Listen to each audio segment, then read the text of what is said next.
Hey, Buy Then Build, it's Walker Deibel. Every single cohort of the Acquisition Lab flagship program, someone asked me, Walker, what are the companies that you would be buying right now? And the thing is that I know what they're looking for, right? People want to know, should I be buying an e-commerce business? Should I be buying a metal fabrication company? Should I be buying, X type of business, right? Home health care, whatever the kind of business is. And the thing is that the truth is that it comes down to, you have to understand, what kind of entrepreneur are you? What is it that you're wanting to achieve?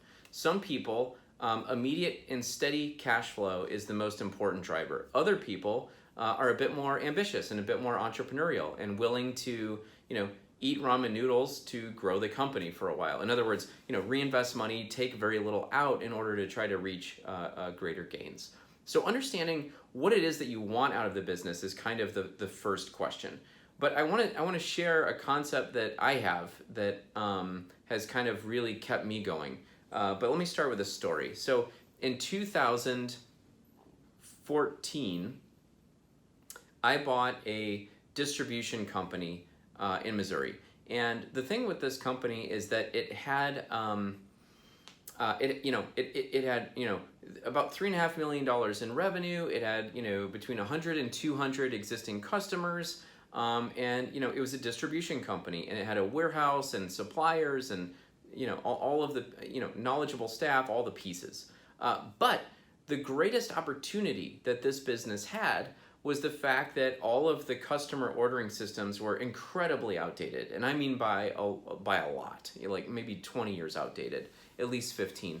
And the thing is that just with the advances of e-commerce and online ordering, it was clear that the usability of the ordering system was something that, just by making it user-friendly and usable without something that didn't require training, was something that would increase the number of people that could use the product inside the customer companies, okay, and therefore increase sales.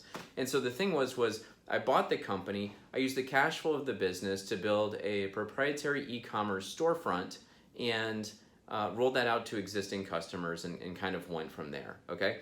So what's the lesson? Well, it turned out to be like a very textbook sort of buy then build story. Okay, I owned the company for 4.5 years, and the compounded annual growth rate after during that time was actually 52%. It was just very textbook, which by the way is an amazing return, right? But along the way, it's hard. Being a CEO is hard. I don't want to glaze over this part, but the point is that the businesses that I like to look for are ones that are sort of have one foot in the old economy and one foot in the new economy, okay? I think that the greatest businesses of today are the people that merge that very well. So think about Apple, okay? Apple makes all of its software, but it also makes all of its hardware, okay? It's a phone company. They make phones, okay? Tesla is a car company, okay? People that think it's a car company, though, are missing the whole point of Tesla. It's a software company. So which is it? It's a technology company, right? Think about Amazon. A lot of us think of, the new economy website. It's the biggest site on the internet. Sure, but what it really is right behind that very thin screen is a network of warehouses, okay? They send things through the mail, right? So the thing is the marrying of the old economy and the new economy is the sort of magic special sauce that can create something exceptional. And that's the opportunity that we have right now in this world today. And so I always look for, what are the old economy metrics that are working in this business that I can bring the new economy to? Or, I sell toilets online, right? How old economy can you get? I mean, it's something that there's no disruptive technology. As long as people eat, they're gonna need them. I don't think eating is getting innovated out anytime soon, but I sell them all on the internet. And so, it's a new economy piece with a very, anchored in old economy benefits. So then when you look at the fact that there's $10 trillion in business value from baby boomers, and the sort of, proliferation of online, I think that marrying these two things together is the little thing that can make a very big difference, okay? And so that's where a lot of growth opportunity is. Again, these are the things that I look for, but keep in mind, I also own a metal fabrication company. I would buy, a home healthcare business. I mean, a lot of these stable businesses with tailwinds are the things that you kind of look at, right?